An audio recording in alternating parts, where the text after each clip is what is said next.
أعوذ بالله السميع العليم من الشيطان الرجيم بسم الله الرحمن الرحيم السلام عليكم ورحمة الله تعالى وبركاته الحمد لله الذي هدانا لهذا وما كنا لنهتدي لولا أن هدانا الله أشهد أن لا إله إلا الله وحده لا شريك له وأشهد أن سيدنا محمدا عبده ورسوله اللهم صل على سيدنا محمد وعلى آله وصحبه ومن تبعهم بدعوته إلى يوم الدين أما بعد قال الله سبحانه وتعالى في كتابه العزيز أعوذ بالله من الشيطان الرجيم بسم الله الرحمن الرحيم سبحانك لا علم لنا إلا ما علمتنا إنك أنت العليم الحكيم قال رب اشرح لي صدري ويسر لي أمري واحلل عقدة من لساني يفقهوا قولي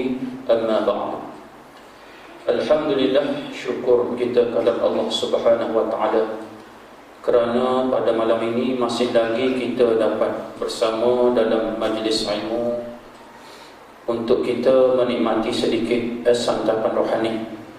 Sebab manusia ini kadang-kadang dia bila melibatkan jasmani, jasad, dia akan beri makanan dia. Tapi bila melibatkan rohani, kadang-kadang manusia lalai dan lupa. Jadi mudah-mudahan insya-Allah majlis kita pada malam ini menjadi suatu majlis yang dihadiri oleh para malaikat Allah dan insya-Allah mendapat keberkatan daripada Allah Subhanahu wa taala dan menjadi asbab, menjadi suatu bukti untuk kita berhadapan dengan Allah di hari akhirat nanti insya-Allah. Jadi untuk berkatinya, marilah kita sama-sama memulainya dengan umul kitab Al-Fatihah. A'udzu billahi minasyaitonir rajim. Alhamdulillah. Iyyaka na'budu wa iyyaka nasta'in. Ihdinas siratal mustaqim. Shiratal ladzina ghairil maghdubi 'alaihim. Jadi insya-Allah malam ini kita lihat sedikit untuk peringatan khususnya untuk diri saya sendiri dan hadirin hadirat yang dirahmati Allah, iaitu pada kitab yang kita baca, Manusia dan Islam.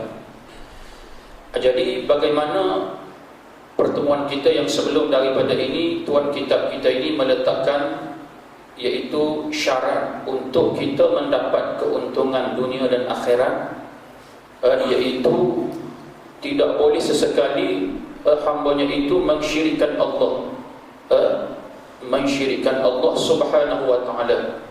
Dan kita dah jelas bagaimana dalam ayatnya yang disebutkan oleh Allah Subhanahu wa taala dalam firman-Nya, "Faman kana yarju liqa'a rabbih falyamal 'amalan shalihan wa la yusyrik bi'ibadati rabbih ahada."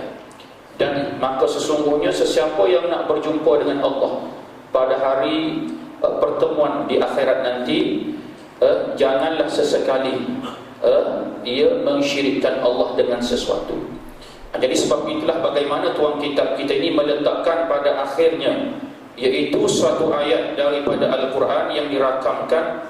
Ini tak dapat tidak mesti menjadi sebagai suatu makanan kita, sebagai suatu rutin kita, iaitu yang disebutkan dalam suatu ayat, iaitu bagaimana firman Allah Subhanahu wa taala, "Wa iza sa'alaka 'ibadi anni fa inni qarib ujibu da'watad da'i iza da'an falyastajibu li wal yu'minu bi la'allahum yarshudun." Shadaqallahul azim.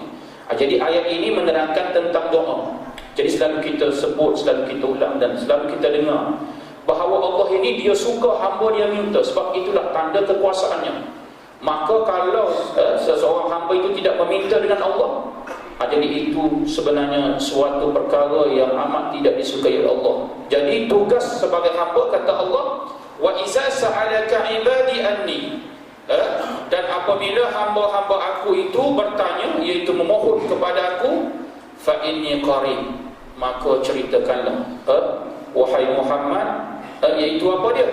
Bahawa sesungguhnya aku terlalu amat dekat.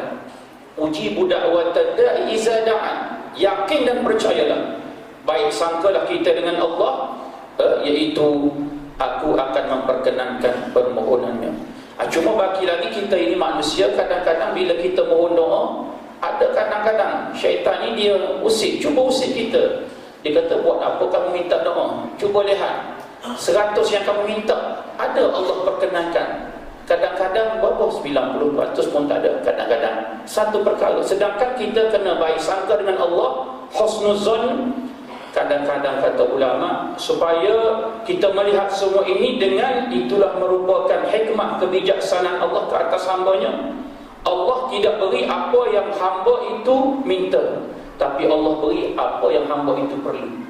Jadi kita terbalik, kita nak apa yang kita nak, sedangkan apa yang kita perlu kita tak minta. Jadi dalam keadaan inilah kata ulama, jadi tak dapat tidak bagaimana antaranya kalau kita nak kaitkan di sini, iaitu mintalah antaranya iaitu hidayah daripada Allah, supaya kita ditetapkan di atas asas keimanan kita. Jadi bagaimana kita dah bincang pada pertemuan awal dulu, banyak antara bentuk doa-doa permohonan daripada hamba kepada Al-Khaliq, makhluk kepada Khaliq, hamba kepada Allah yang menciptakan semua ini, iaitu kita kena selalu minta. Dengan arti kata yang lain, doa. Sebab itulah ulama menjelaskan pengertian solat itu sendiri. As-salatu lughatan, iaitu apa dia? Ad-du'a. Sembahyang itu definisinya diberi dari segi bahasanya ialah doa, permohonan. Jadi tak dapat tidak minta lah. Jadi kadang-kadang yang paling penting kata ulama, iaitu supaya kita ini tidak sesat, mati kita di atas asas keimanan, kalimah la ilaha illallah. Tetapkanlah hati kita di atas ketaatan, dan maknanya kita menurut titah perintah Allah. Ya muqallibal qulub, tsabbit qalbi ala dinik wa ala ta'atik wa husni ibadatik. Jadi banyak doa-doa yang antara diajar oleh baginda Rasulullah SAW sendiri, antaranya ada yang maksud, maknanya doa itu dirakam oleh Allah sendiri dalam Al-Quran, dan ada juga yang diajar langsung oleh Rasulullah SAW melalui hadisnya. Jadi doa ini supaya rasa indahnya bila kita mulut menyebut doa, maka kita ingatlah maknanya dengan hati. Jadi insya-Allah akan rasalah kemanisannya. Jadi malam ini kita sambung tajuk yang seterusnya. Tuan kitab kita ini berikan tajuk, iaitu bukti-bukti saintifik tentang kebesaran Allah. Jadi sebelum daripada ini kita dah bincang, iaitu yang disebut dalil naqli. Dalil naqli dalam kaedahnya ialah dalil Al-Quran dan hadis Rasulullah SAW yang menyatakan apa dia? Tak dapat tidak, kamu mesti mengakui bahawa bila kamu mengatakan kamu beriman dengan Allah, Allah ini ada. Jadi malam ini kita nak lihat pula kata tuan kitab kita ini dalil, iaitu hujjah, bukti yang kedua, iaitu dalil aqli, dalil akal. Jadi kadang-kadang bila kita nak bincang dalil akal ni, orang kata dalam kaedahnya ada yang berhujjah, dia kata benda yang tak nampak mana boleh kita percaya. Jadi kita dah beri jawapan dulu.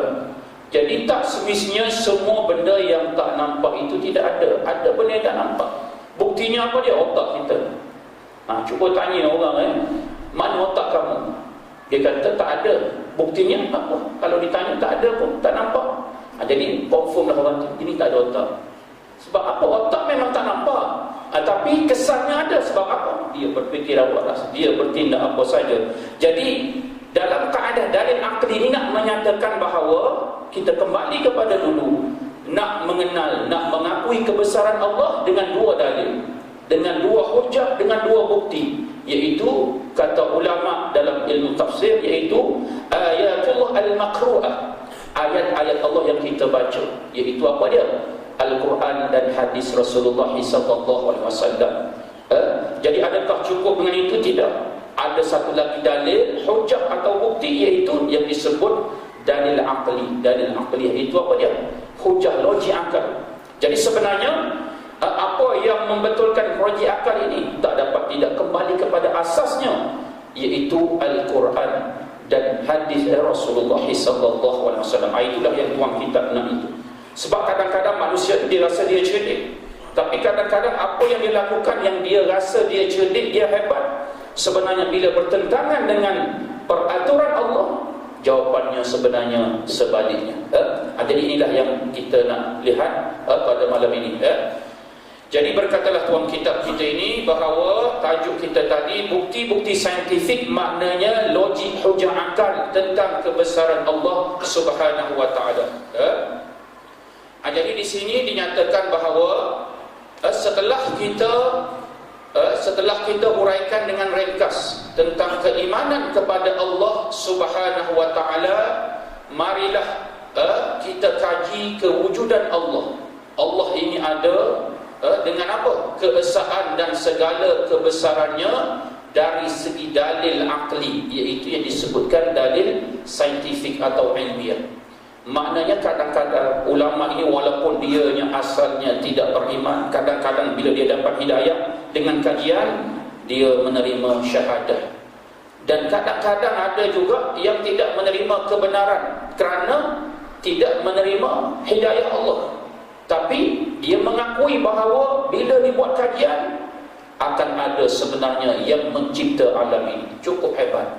Cuma hidayah itu yang kita dah nyatakan dulu, hidayah adalah hak milik Allah Subhanahu wa taala.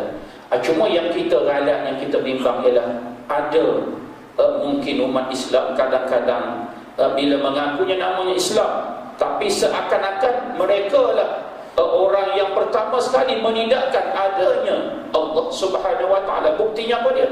Menidakkan keadilan sistem Allah, ataupun cuba cari maknanya apa yang cacat kononnya bagi fikiran mereka tentang Islam itu. Sedangkan kalau kita lihat bahawa jelas al-yawma akmaltu lakum dinakum wa atmamtu alaikum ni'mati wa raditu lakumul Islam dinan. Kata Allah, Islam ini bukan nama yang Muhammad pilih, bukan nama Nabi yang aku utuskan, tidak. Islam ini nama daripada aku. Aslim taslam. Kamu pilih Islam, kamu selamat dunia dan akhirat. Jadi kalau kembali kepada ini, kata tuan kitab kita ini, inilah yang kita nak bincang, nak lihat sama ada bukti ini ulama dah pernah buat kajian, sama ada dah bertemu buktinya, atau kadang-kadang ada lagi benda yang kita masih lagi bertemu dengan maknanya hujah logik akal yang menjelaskan memang buktinya tak dapat tidak, kita tak boleh sangka, kita tak boleh tolak, memang Allah ini wujud dengan segala sifat kesempurnaan dan kebesarannya.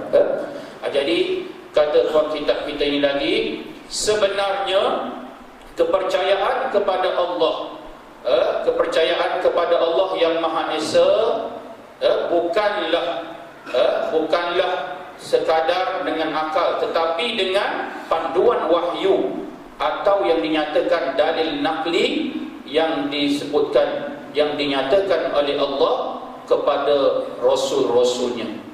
Jadi ini jelas. Jadi itulah yang kita nyatakan tadi, tak dapat tidak dalam kaedah ini kata ulama bersependapat bahawa nak kenal Allah mesti ada dua cara, iaitu dalil Al-Quran dan hadis. Dan dengan dalil yang bila kamu lihat alam ini, kamu fikir memang betul adanya Allah. Sebab itulah, sebagai kita melihat dari segi kacamata Islam, fenomena alam ini bukan terjadi tiba-tiba secara saja-saja, tidak. Allah menjadikan semua ini ada hikmah di sebaliknya. Kerana jelas kata Allah, Rabbana ma khalaqta hadza batila. Maknanya aku tidak jadikan, kata Allah, sesuatu ini batila, saja-saja, sia-sia, tidak. Supaya apa? La ayatin li ulil albab, la ayatin li ulil absar. Banyak ayat-ayat yang menyatakan sebenarnya ini adalah tanda-tanda kebesaran aku kepadamu. Sebab itulah bila alam ini berbicara, kita kena lihat sebenarnya ada mesej, ada maknanya benda yang alam ini nak beritahu. Ini sekarang ni apa ramalan cuaca kata, sebulan ni musim panas mungkin 38 darjah Celsius. Kerana dari segi hukum alam kononnya, dari segi teorinya, saintifiknya mengatakan matahari ini betul-betul berada di atas bumi. Jadi kaedahnya kalau kita lihat lepas ni akan disebutkan, sebab tiga keadaan yang kita akan bincang di sini ialah kejadian manusia, kejadian cakrawala langit dan matahari, dan kejadian tumbuh-tumbuhan. Jadi tiga contoh tuan kitab kita nak beri, nak menyatakan bahawa Kalau kamu fikir benar-benar, betul lah apa yang Quran dan hadis kata dengan apa yang kamu kaji, dengan apa yang kamu fikir. Tak dapat tidak. Kamu mesti mengakui, kamu mesti beriman bahawa adanya yang menjadikan semuanya ini. Jadi sebab itulah kata tuan kitab kita ini, maka sebenarnya dalil naqli lah yang membetulkan segala tanda-tanda atau teori hujah logik akal atau yang dikatakan bukti saintifik, iaitu yang dinyatakan hujah ilmiah. Jadi seterusnya kata tuan kitab kita ini lagi, iaitu bagaimana apa yang telah aku turunkan kepada Rasul pilihan Muhammad sallallahu alaihi wasallam. Penerimaan besar, penerimaan besar iaitu bermula sebenarnya dari Nabi Adam alaihi salam dan nabi-nabi serta rasul-rasul yang sebelumnya seperti Nabi Lut, Nabi Idris, Nabi Zulkifli, Yaqub, Sulaiman, Yunus, dan yang lain-lain. Sebenarnya nabi ini mungkin kalau kita tanya, alhamdulillah mungkin anak cucu kita boleh tahu, boleh hafal. Sebenarnya nama nabi ini wajib diketahui, terutamanya 25 orang rasul dan nabi. Kerana apa? Kerana nama-nama mereka ini dinyatakan di dalam Al-Quran, bermula daripada Nabi Adam hinggalah kepada Nabi Muhammad sallallahu alaihi wasallam. Jadi malam ni boleh buat ujian, balik test. Kalau tak boleh tu bermakna fail lagi lah. Sebab namanya wajib diketahui, sebagaimana mengetahui nama 10 malaikat. Tapi nak test cucu dengan anak, kena ada skema dia. Nanti bila dia buat, tiba-tiba dia suruh kita semak, nak markah masa tu juga. Jadi bala juga. Bala juga sebab apa? Tak tahu jawapan. Nanti keluar nama Nabi macam-macam, adakah Nabi yang sudah? Jadi bendanya di sini, kata tuan kitab kita ini cuba bayangkan, bermula daripada Nabi Adam AS hinggalah kepada Nabi Muhammad SAW. Jadi jelas bagaimana dalam kita lihat dalam surah Al-Baqarah, dalam ayatnya wa'allama Adam al-asma'a kullaha. Ini sebenarnya kaedah teori di tadika. Wa'allama Adam al-asma'a kullaha, kata Allah, aku mengajar Adam itu asma'a kullaha, nama-nama. Ismun satu nama, asma plural dia, al-jam'u minal isim. Asma, nama setiap benda ni, kullaha, semua, tak terkecuali wala satu. Jadi macam mana kalau kita seorang itu ajar anak yang baru nak tahu, dia akan sebut satu-satu, dia tunjuk ini apa nama dia. Jadi begitulah malaikat Jibril mengajar Adam AS hinggalah kepada mengajar baginda sallallahu alaihi wasallam. Yang jelas Nabi kita Muhammad berbangga dengan dia yang buta huruf, Nabiyil Ummi. Sebab apa? Nak membuktikan lepas ni jalan Al-Quran ini benar-benar tuyunan daripada Allah Subhanahu wa taala sebagai mukjizat maknawi.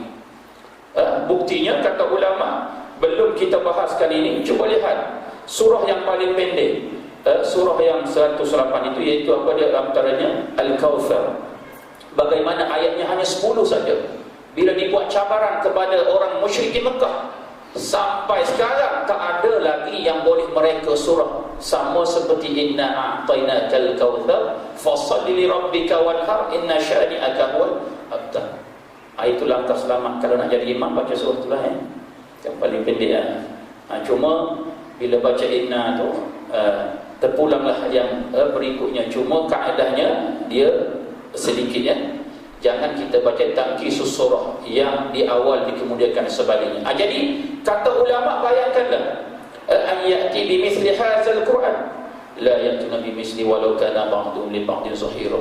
Walaupun mereka itu berpakat, ahli sihir yang hebat itu berpakat nak mencipta satu surah, kata ulama tafsir, hatta surah yang terpendek itu 10 perkataan saja, tidak ada mampu yang nak merekanya. Walaupun sekarang ini kita lihat bagaimana dalam internet itu dah dimasukkan surah-surah yang palsu. Ada yang dinamakan surah At-Tajassud, surah Al-Wasaya, surah Al-Muslimun. Dan kalau kita baca sebenarnya Quran ini kita boleh detect, dengan syarat kita ini ahlul Quran. Sebab itulah kata Abu Sa'id, dia kata sebagaimana kamu kalau tak baca WhatsApp, sekarang ni musim WhatsApp, kalau tak baca muka buku Facebook, rasa tak sedap duduk, tak tenang.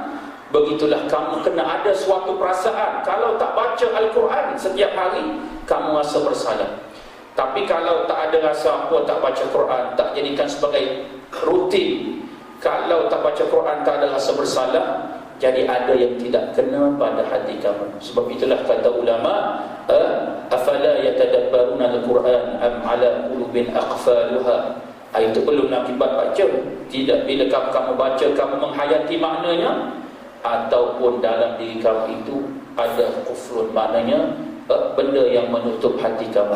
Sebab itulah ulama menyatakan bahawa sebenarnya menguruskan jenazah yang mati itu lebih mudah daripada menguruskan hati yang mati. Jenazah yang mati senang aja kan? 4 keadaan saja. Mandi, kafan, solat, ke bumi. Tapi hati yang mati, wal-ayazubillah. Sebenarnya kata ulama dalam perumpamaan yang cukup indah, hati yang mati itu sebenarnya orang itu telah mati sebelum dia mati lagi. Itu ayat Pujaga orang Arab kan. Jadi nak nyatakan di sini, kembali kepada ini, kata tuan kitab kita ini, cuba lihat hebatnya aku, kata Allah, bagaimana bermula daripada Adam lagi hinggalah kepada Nabi Muhammad sallallahu alaihi wasallam, aku telah menceritakan semua perkara, semua ilmu. Jadi buktinya jelas bagaimana surah yang pertama diturunkan. Antara maknanya khilaf ulama, mungkin ada yang mengatakan bahawa antaranya Iqra itu Al-Alaq, bukan surah Iqra. Surah Al-Alaq itu bagaimana nak dinyatakan Iqra bismi rabbikal ladzi khalaq, khalaqal insana min 'alaq, itu nak menyatakan yang pertama ialah tentang ilmu. Bila baca, makna tentang ilmu. Jadi cuba lihat, aku nak membuktikan kepada kamu bahawa inilah Nabi aku yang memang tidak mengetahui semuanya, tapi semua wahyu yang aku turunkan semuanya adalah benar. Dan buktinya bagaimana kajian kamu, maka lihatlah, tidak ada pertembungan. Sebenarnya Quran dan hadislah yang membetulkan semua itu. Ini maksud tuan kitab kita ni.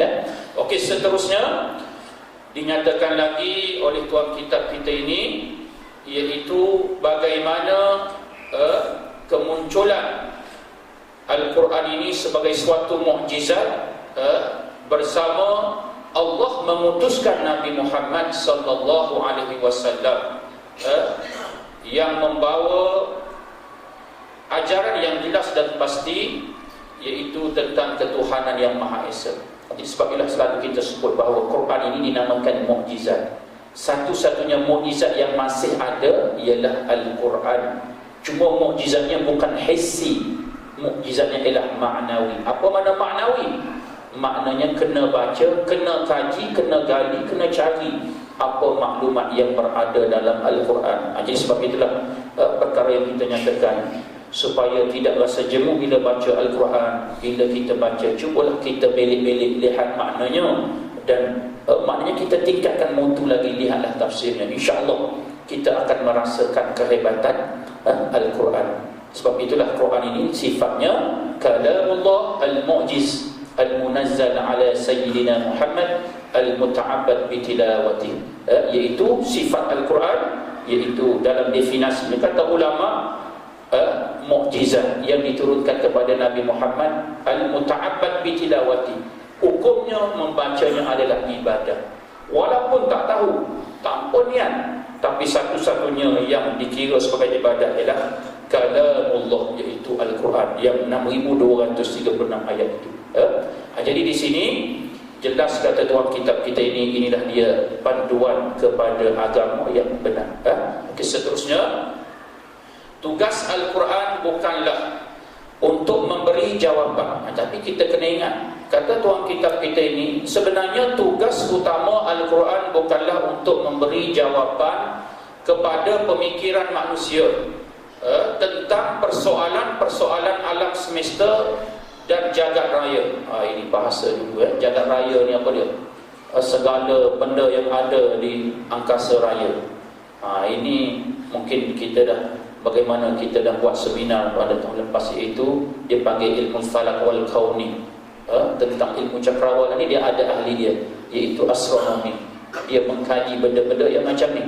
Jadi hakikat segalanya bukanlah jawapan bagi semuanya itu, kata tuan kitab kita ini. Sebab apa?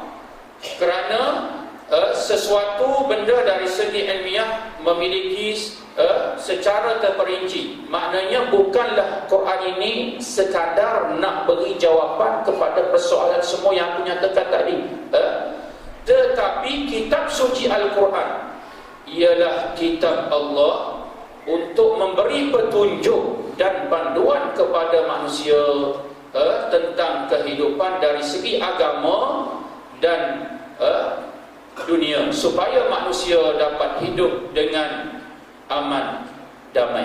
Jadi nak nyatakan di sini, sebenarnya kata tuan kitab kita ni, Quran ini tugas yang paling utama ialah petunjuk. Hudan linnas wa bayyinatin minal huda wal furqan. Hudan linnas sebagai petunjuk. Sebagaimana kalau kita berjalan dalam gelap, bagaimana kita memerlukan kepada cahaya. Begitulah manusia ini, kalau tidak ada petunjuk daripada Allah, suluhan daripada nur Al-Quran, maka jawapannya confirm dia akan sesat. Sebab itulah dalam hadisnya membetulkan keadaan ini, taraktu fikum amraini, telah aku tinggalkan kepada kamu dua rujukan, dua perkara, dua suluhan. Apa dia? Lan tadillu ma in tamassaktum bihima, kamu tidak akan sesat selama-lamanya.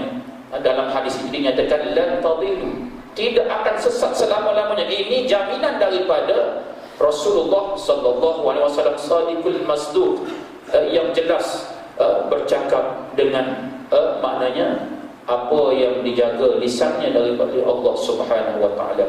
Jadi apa dia? Jawabnya kata Rasulullah sallallahu alaihi wasallam, kitab Allah wa sunnatun nabi atau pemaqal, iaitu Al-Quran dan hadis Rasulullah sallallahu alaihi wasallam. Jadi di sini kata tuan kitab kita ini apa dia? Zalikal kitabul la raiba fi hudan lil muttaqin. Banyak ayat-ayat yang menyatakan bahawa sifat Al-Quran inilah petunjuk.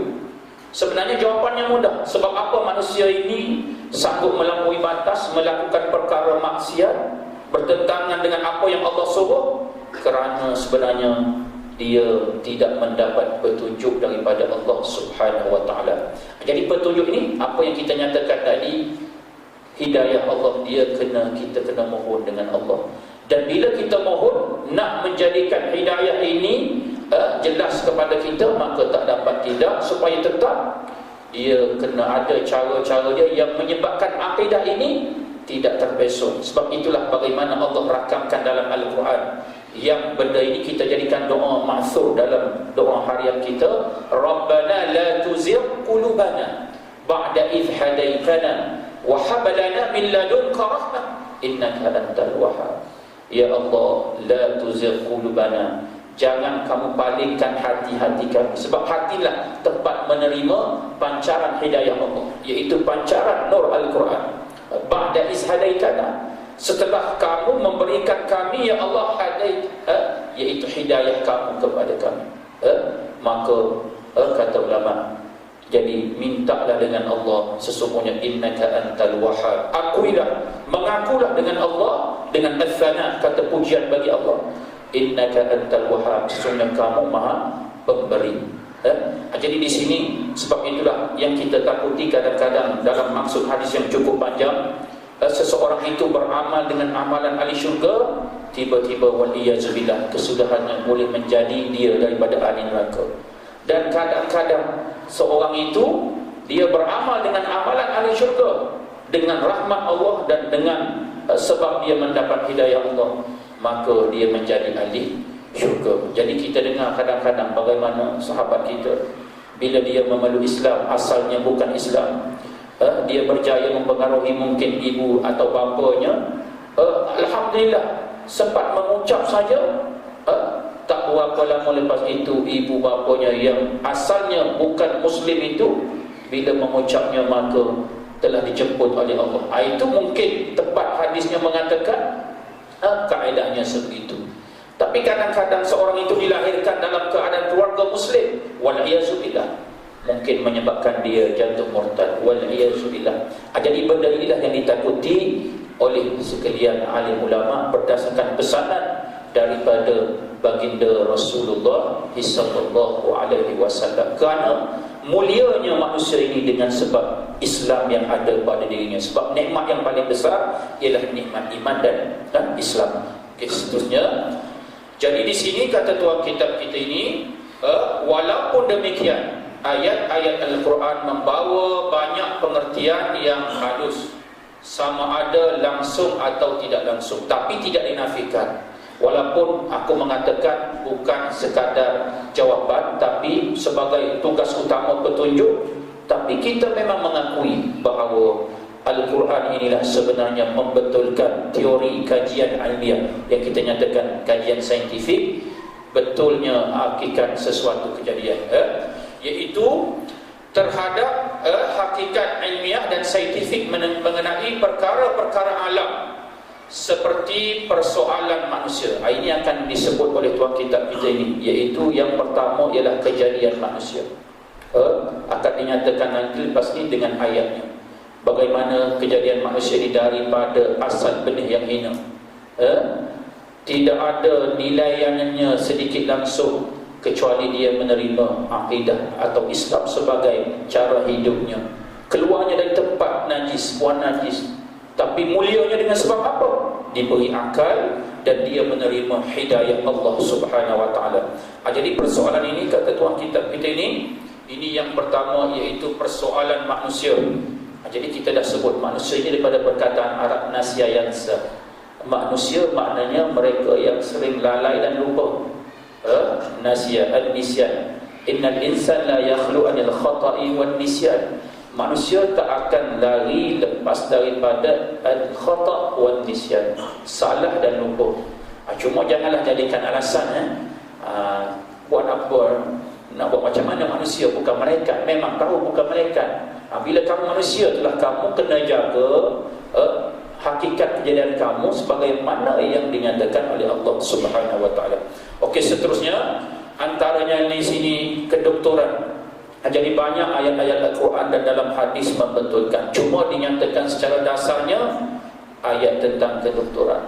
Bagaimana kita disunatkan antaranya bila bersin itu dilafazkan dengan perkataan Alhamdulillah, ya Allah. Tak hebat sedikit pun bila menyebut excuse me. Tak ada, tak hebat. Sekarang ni yang kita dah nyatakan dulu apa dia? Orang sekarang suka sebut apa? OMG, oh my God. Tak bunyi hebat Sedangkan perkataan yang cukup hebat yang dah dirakam, yang dah digazet, diwarta sebagai perkataan yang ada nilaiannya di sisi syarak. Perkataan Masya Allah, Insya Allah, apa semua. Sedangkan dia mengatakan maknanya apa?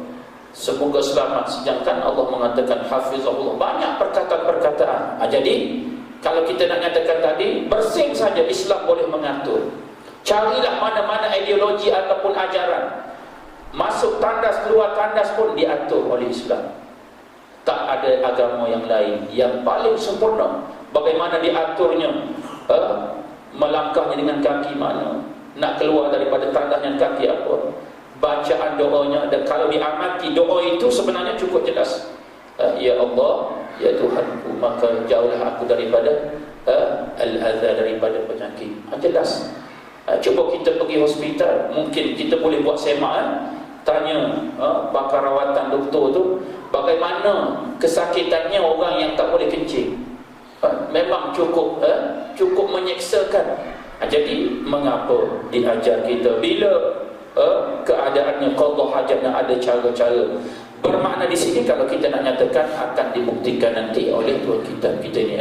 Okey, seterusnya nanti ilmu alam, ilmu tentang alam yang kita katakan tentang astronomi, dan antaranya lagi ilmu pertanian. Jadi selalu kita sebut pertanian ini bagaimana banyak dalam hadis dan dalam ayatnya yang kita nyatakan dalam surah Yasin itu. Ilmu pertaniannya Allah menyatakan subhanallazi khalaqal azwaja kullaha mimma tumbitul ard. Maha suci aku, kata Allah, yang menjadikan sesuatu ini azwaja kullaha, maknanya mesti ada bentuk pendebungaannya, antaranya mimma tumbitul ard, daripada tumbuh daripada bumi. Itu ayat pertanian. Nak tanya lagi kena tanya orang pertanian lah. Itulah saya kata dulu, semua cara dalam Quran ini dah ada cara-cara macam mana nak ceritakan semua ini. Sebab jelas dan insyaAllah sedikit kita habiskan perkara ini. Jadi kata tuan kitab kita ini tadi bahawa antara persoalan tadi iaitu ilmu pertanian. Jadi kita bacakan ayatnya, dan selalu kita baca juga dalam surah Yasin bagaimana dinyatakan dalam ayatnya, wa ayatul lahumul ardul maitatu ahyainaha wa akhrajna minha habban faminhu ya'kulun, kata Allah.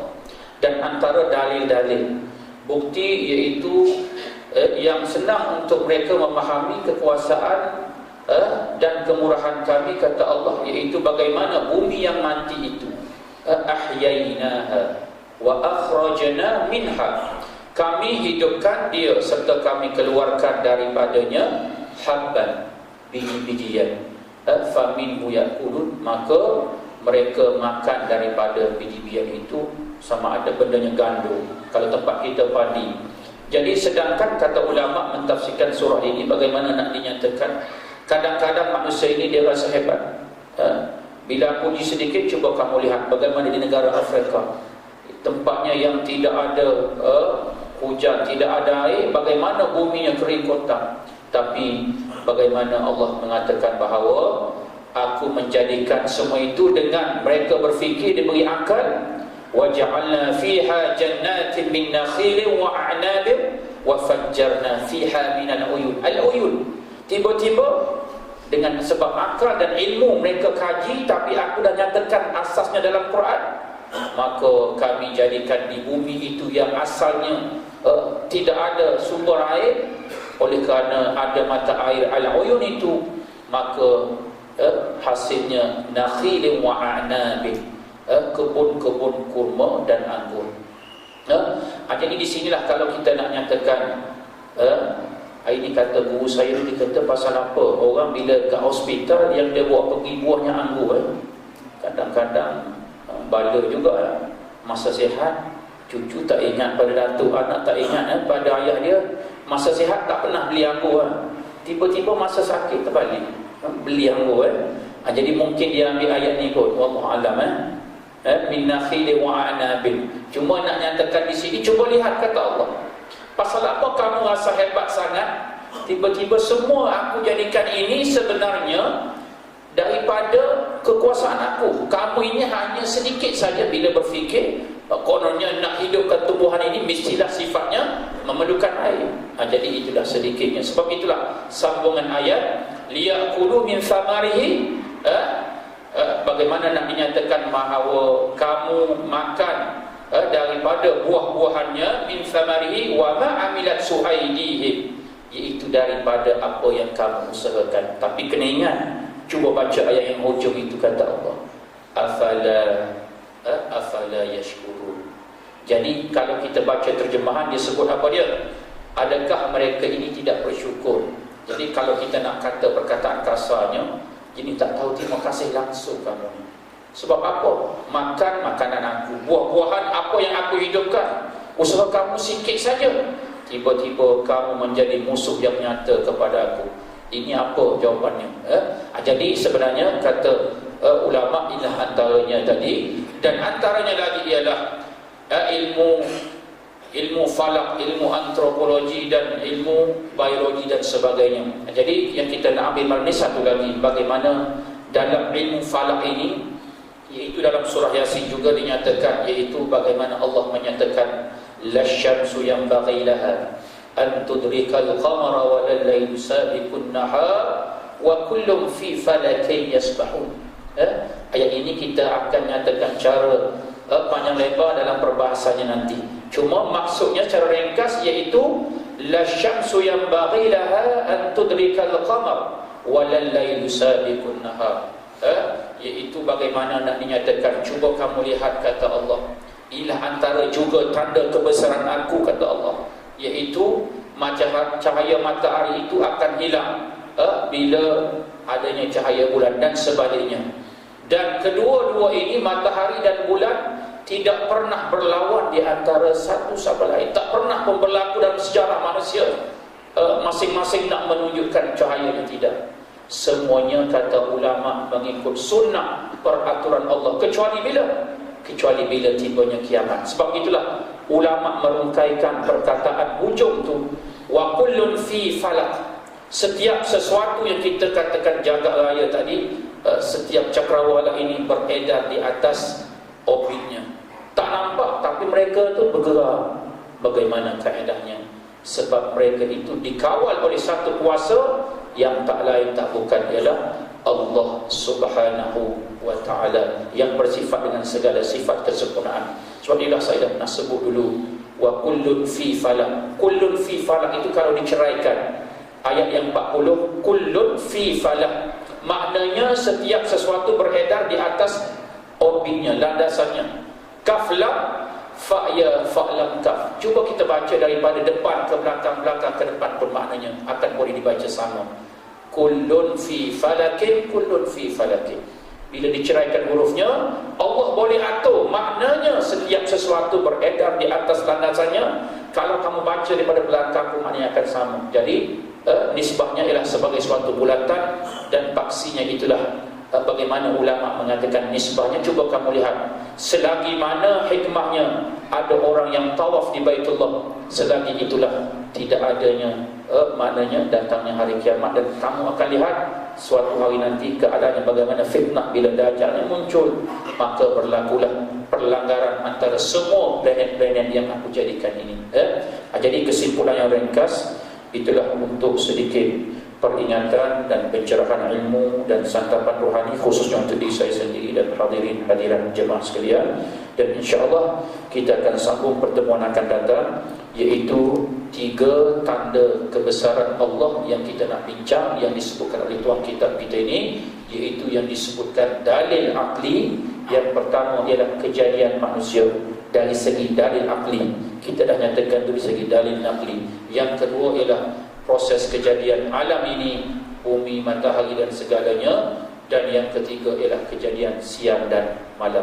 Jadi mudah-mudahan insya-Allah dengan sedikit peringatan ini, khususnya untuk diri saya sendiri dan hadirin hadirat jemaah sekalian, akan menyebabkan kita sentiasa ingat kepada Allah Subhanahu wa ta'ala.